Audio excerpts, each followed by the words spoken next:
चटोरी जुबान वाली चाचियां। विनीता घर की बॉस थी और उसका वचन ही था उसका शासन, और उसकी प्रजा थी उसकी बड़ी बहू किरण। बड़ी बहू, मम्मी जी मैं घर में ही हूं, आप इतनी तेज क्यों चिल्लाती हो, जैसे मैं किसी और गोले पर चली गई हूं। तेरा कोई भरोसा है क्या? तू गोले तो क्या दूसरे यूनिवर्स में भी जा सकती है। हे भगवान। हे भगवान नहीं जी, मम्मी जी बोल और एक कड़क चाय बना कर ले आ, चल जल्दी। अच्छा ठीक है, अभी लाती हूँ। तभी विनीता की देवरानियां गंगा और सुनीता धमकी। अरे चाय बन रही है क्या? जी चाची जी। आओ आओ गंगा सुनीता, सही टाइम पर आई हो। चाय की बात सुनकर ही आए हैं। हाँ, लेकिन अगर इसके साथ समोसे भी हो जाते तो बढ़िया रहता नहीं? हाँ क्यों नहीं, किरण चाय बनाकर समोसे ले आ, या मोहल्ले के किसी बच्चे से मंगवा ले। ये चाचियां इतनी चटोरी क्यों है? हे भगवान, मम्मी जी ने सिर्फ चाय बोली थी, आ गई ठुमकती हुई समोसे की फरमाइश लेकर। माना हमारा घर एक ही है पर अब किचन तो अलग अलग है, तो जरूरी है कि। क्या सोच रही है बहू? नहीं कुछ नहीं, सोच रही थी कि समोसे कौन सी दुकान से ले आऊं। हाँ जहां से भी आ, जल्दी से लेकर आ चल। किरण ने जल्दी जल्दी 6 समोसे मंगवाए, चाय बनाई और प्लेट में समोसे परोस कर बैठ गई। उसे लगा था शायद 2-2 समोसे सबको मिल जाएंगे, लेकिन उसे क्या पता था ये चटोरी चाचियों की भूख नहीं, तूफान है तूफान। अरे बहू, बड़े दिन बाद समोसे खाने को मिले, और बड़े दिन बाद ऐसा मौका मिला कि कोई रोकने वाला भी नहीं है। चाची जी चाय भी लीजिए ना। पहले समोसे तो खा लो। समोसे तो कुछ ही मिनट में गायब हो गए। अरे बाकी समोसे कहाँ गए? बहू माफ कर देना, इतनी जोर की भूख लगी थी, पता ही नहीं चला, सब खा गया। गलती तुम्हारी है, इतने कम समोसे मंगवाए, बेचारी विनीता दीदी को भी नहीं मिल पाए। आपने उन्हें मौका दिया? अरे रहने दे बहू, चाची लोग हैं, खाते पीते लोग हैं, खाने दो। खाते पीते हैं या गटकते पीते, समोसे तो हवा की तरह गायब हो गए। अगले दिन सुबह ही किरण को उसकी माँ यामिनी का फोन आया। बेटा हम सब दिल्ली आ रहे हैं, तुम्हें एक जरूरी न्योता देना है। सच में? क्या हुआ माँ? तेरे भाई रमन की शादी पक्की हो गई है, बस सोचा पहली सूचना अपनी बेटी को दे। अरे वाह, ठीक है जल्दी से आओ, मैं सबको बता दूंगी। अगले दिन यामिनी और प्रदीप दिल्ली पहुंचे। घर में नाश्ते की अच्छी व्यवस्था की गई। समधन जी, रमन की शादी तय हो गई है, आपको जरूर आना है। अरे वाह, पर मेरी ना तबीयत आजकल बहुत खराब रहती है, टांगों में बड़ा दर्द रहता है, शायद मैं ना आ पाऊं। क्या बात कर रही हो दीदी? चलो कोई बात नहीं, तुम मत जाओ, हम जाएंगे। हाँ बिल्कुल, आखिर हम भी तो समधन है। अरे बढ़िया, जितने लोग आए उतना अच्छा। हाँ आप लोग आइए, स्वागत रहेगा। मैं यही कहने वाली थी कि अपनी देवरानियों को भेज दूंगी, ये भी तो किरण की सास ही है। जी जी। हे भगवान, मैं तो इनको मना भी नहीं कर सकती, अब भगवान ही बचाए बस। उनकी जाती ही गंगा और सुनीता ने मानो योजना सभा बुला ली। बहन, शादी में इतना मजा आएगा कि पूछो मत। बिल्कुल मजा आएगा, नहीं आएगा तो कलेश कर देंगे। और सबसे खास बात, हम किरण के ससुराल वाले होंगे, हमारी तो धूम रहेगी। उसी समय किरण और विनीता वहां आ गई। क्या फुसफुस चल रही है? दीदी हम तो बस शादी की तैयारी सोच रहे थे। अच्छी बात है, पर सुन लो, तुम दोनों मेरी जगह जा रही हो, मेरा और इस घर का मान रखना। अरे आप फिक्र क्यों करती हो, आपकी नाक ऊंची करके आएंगे। कोई गलत हरकत नहीं करेंगे, बस कभी कभी मुंह से निकल जाता है, वो तो किरण संभाल लेगी। क्यों किरण? जी जी, मुंह से निकलता नहीं है, फटता है। कुछ दिनों बाद मथुरा जाने का दिन आ गया। गाड़ी में बैठते ही दोनों चाचियां शुरू। अरे दिल्ली बेहतर है या मथुरा? मुझे नहीं लगता दिल्ली से कुछ बेहतर हो सकता है। दिल्ली की ना हवा अलग है, पर मथुरा का स्वाद अलग। चाची जी अब बस आधा घंटा रह गया है, थोड़ा तो आराम कर लीजिए। मथुरा पहुंचते ही दोनों की चाल बदल गई। जैसे ही घर के अंदर पहुंचे, यामिनी सामने थी। अरे आइए आइए, स्वागत है समधन जी। नहीं ऐसे नहीं, हमारा स्वागत दूल्हा करेगा। क्या? हाँ जी, जिस लड़के की शादी है वो सामने से आकर स्वागत करता है। अगर किरण की सास आती तो दूल्हा सामने नहीं आता क्या?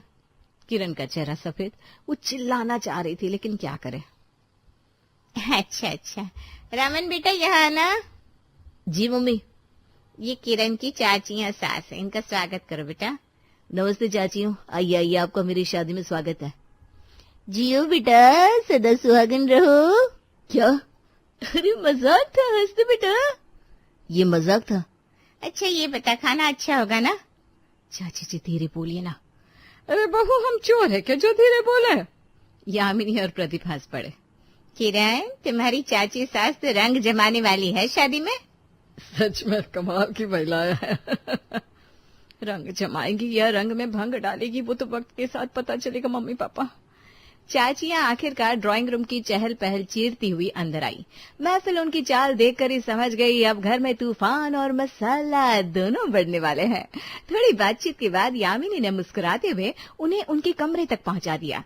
कमरा साफ सुथरा अच्छा खासा था, पर ये चाचियों के लिए था, यानी नाटक तो होना ही था। हाँ ठीक है, रहने लायक तो है। रहने लायक? दीदी ये कमरा मुझे बिल्कुल नहीं जच रहा। क्यों, क्या कमी है? कमी? दीदी इससे अच्छे कमरे तो नीचे दिख रहे थे, पक्का जानबूझकर हमें ये दिया है। हाँ तो क्या करे अब? सीधा तो कह नहीं सकते, एक काम करो, मैं तुम्हारा नाम लेकर बोल दूंगी। कहूंगी दीदी तो सीधे साधे स्वभाव की है, बोलेंगी नहीं, पर कमरे में घुटन हो रही है। हाँ ठीक है, जा कर ले अपना नाटक। और फिर शुरू हुआ सुनीता का नाटक। वो कमरे से बाहर निकलकर किरण को पकड़ लेती है।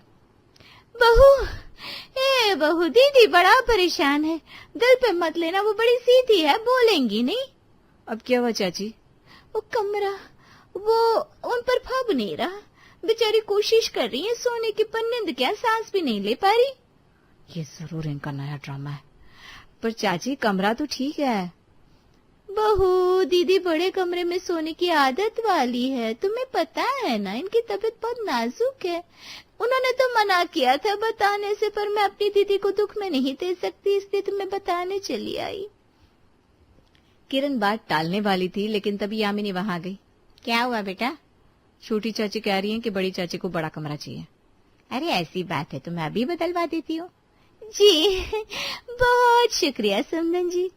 फिर क्या था, यामिनी ने तुरंत बड़ा कमरा दिलवा दिया। चाचियों की आंख में चमक ऐसी थी जैसे लॉटरी लग गई हो।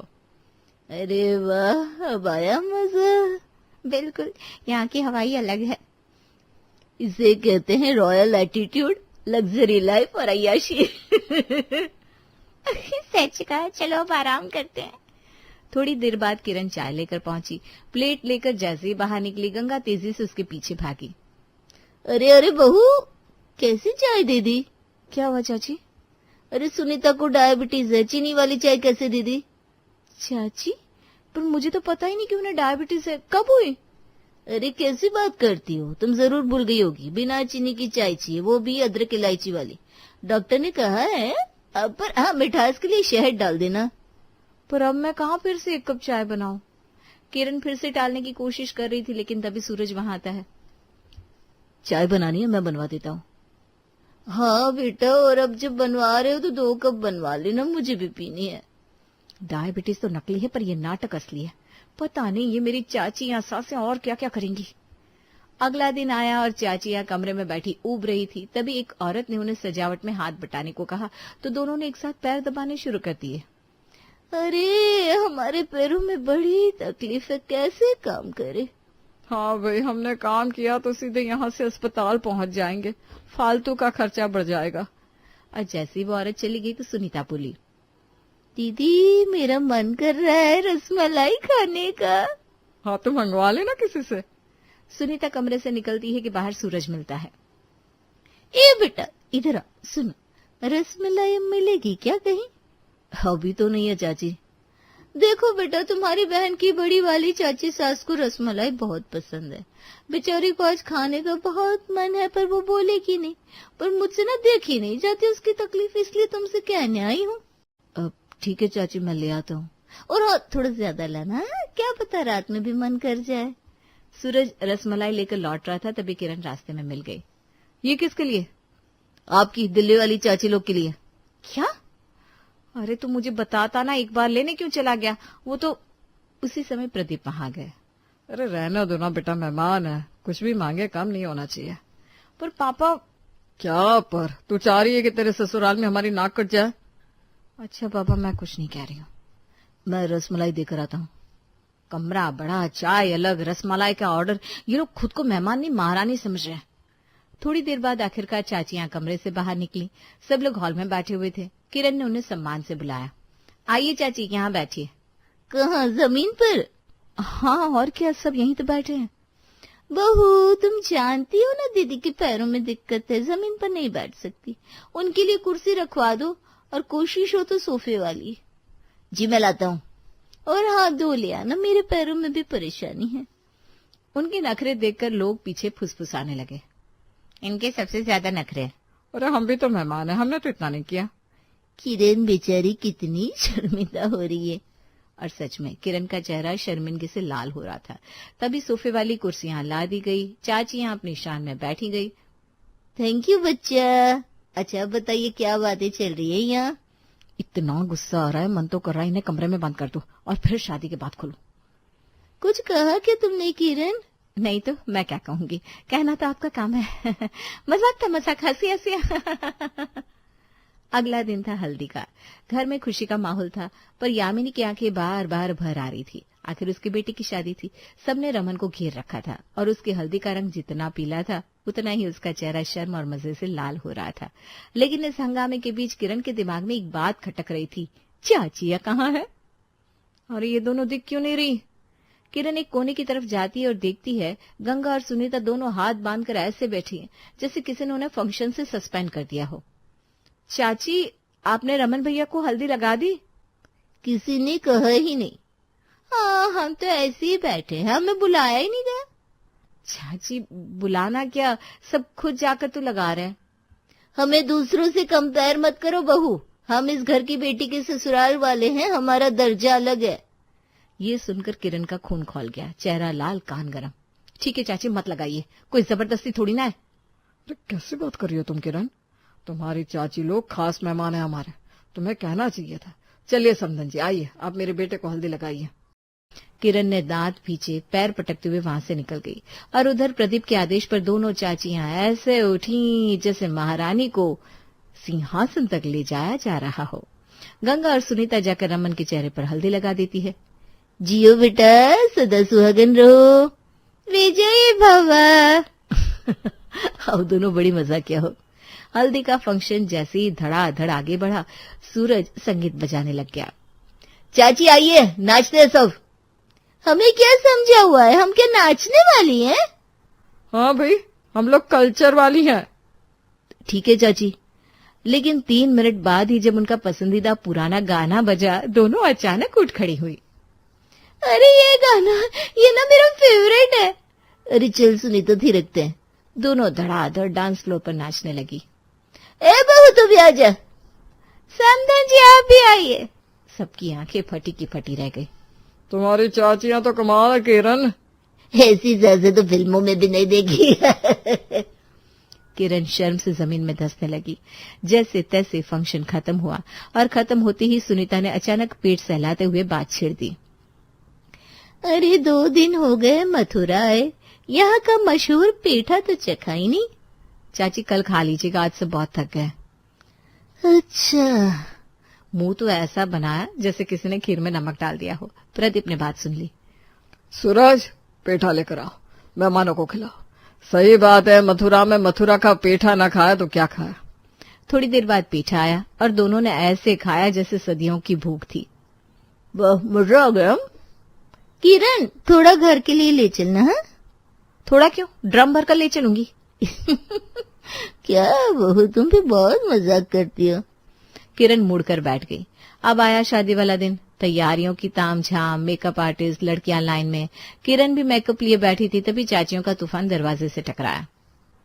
सुनो सुनो, पहले हमारा मेकअप करने दो, चलो।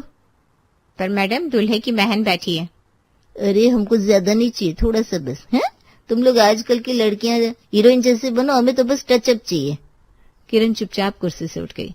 बाकी लड़कियां इंतजार करती रह गई और पहले मेकअप हुआ चाचियों का। वो भी टचअप नहीं, फुल ऑन। अरे वाह, मैं तो बिल्कुल नोरा फतेह लग रही हूँ।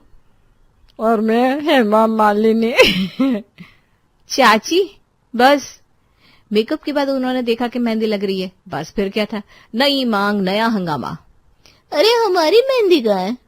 वो मेहंदी वाली पहले यहाँ। मैडम लाइन में। लाइन वाइन रहने दो, पहले हमारी लगाओ। और ऐसी लगाना मोटी मोटी, पतली लगी तो हम उठेंगे नहीं। हाँ, बाहर खड़े लोग हंसी रोकते रोकते लाल हो रहे थे। फिर आया समय बारात के जाने का। बैंड बज रहा था और सब एक्साइटेड थे। लेकिन जैसे ही बारात आगे बढ़ी, सबसे आगे थी दोनों चाचियां, दूल्हे से भी आगे। चाची, चाची जरा पीछे आइए, मम्मी जी और मुझे आगे चलना है। क्यों, हमसे आगे कौन जाएगा? हम तेरे ससुराल वाले हैं, रॉयल एंट्री तो हमारी बनती है। अरे बस 2 मिनट, मम्मी जी और मैं आगे चलेंगे, फिर आप चलिएगा। चाचियों ने ऐसे मुंह फुलाया जैसे किसी ने पेटा छीन लिया हो। किरण को अगले 5 मिनट तक मनाना पड़ा। अच्छा ठीक है, आप चलिए, पर आप नाराज तो ना हो। आखिरकार वो लोग पहुंच गए। शादी हो गई, रीति रिवाज पूरे हो गए, खुशी खुशी सब नाच गाना हुआ और फिर आ पहुंचा सबसे विदाई का वक्त।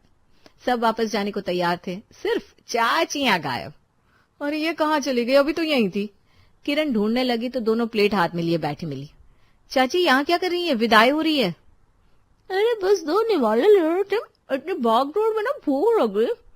और वैसे भी विदाई में क्या होता है, रोना धोना, उससे अच्छे खाना ही खा ले। किरण दोनों को लगभग खींचकर वापस लाई।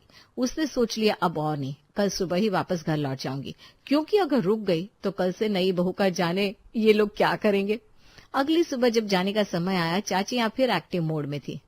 बहू, मुझे रिटर्न गिफ्ट में कुछ नहीं चाहिए। अच्छा चाची, लेकिन दीदी को बस 2 साड़ियाँ दे देना। मतलब आपको भी 2 चाहिए? हाँ, और रंग ऐसे होने चाहिए कि हम दिल्ली में पहनकर चमक जाएं। किरण समझ गई। उसने बड़ों का मान रखते हुए गंगा को भी 2 साड़ियां दी और सुनीता को भी 2। दोनों चहकती हुई वापस पहुंची। लेकिन ये सारा अपडेट किरण पहले ही अपने सास विनीता को फोन पर दे चुकी थी, इसलिए जैसे ही दिल्ली पहुंचे तो आ गई महारानियां। हाँ दीदी, शादी बहुत अच्छी थी। हम तो बस थोड़ा। चुप, एकदम चुप। सुना है शादी में तुम दोनों ने रॉयल एंट्री भी ले ली? अरे वो तो। और विदाई में खाना खाते पकड़ी गई? अरे वो बस 2 निवाले। और रिटर्न गिफ्ट में 2 साड़ियां खुद ही तय कर ली। अरे वो तो हम बस। और वहां मेरी बहू को सबके सामने नाच नाच कर बुलाती रही। अब शादी का माहौल था दीदी। माहौल था या तमाशा? दीदी अब नहीं होगा कसम से। अगली शादी में एकदम शांति से रहेंगे। अगली शादी में तुम दोनों को कोई बुलाएगा ही नहीं। अरे नहीं नहीं दीदी, बुलवा लेना, हम सुधर जाएंगे। वादा। सुधर जाओ, नहीं तो अगली बार घर की दाल रोटी खानी पड़ेगी। किरण पीछे खड़ी हंसी रोकते रोकते 2 बार दम घुटने वाली हालत में थी। चाचियां दोनों हाथ जोड़कर माफी मांगती रही और विनीता के डांट प्रवचन सुनती रही। चलो अब अंदर आ जाओ और साड़ियां अलमारी में रखो। पहनने भी नहीं देंगी? नहीं, ये अब किसी शादी में किसी को देने के काम आएंगी। क्यों? क्या? हाँ चलो फटाफट रखो। अब आया ऊंट पहाड़ के नीचे।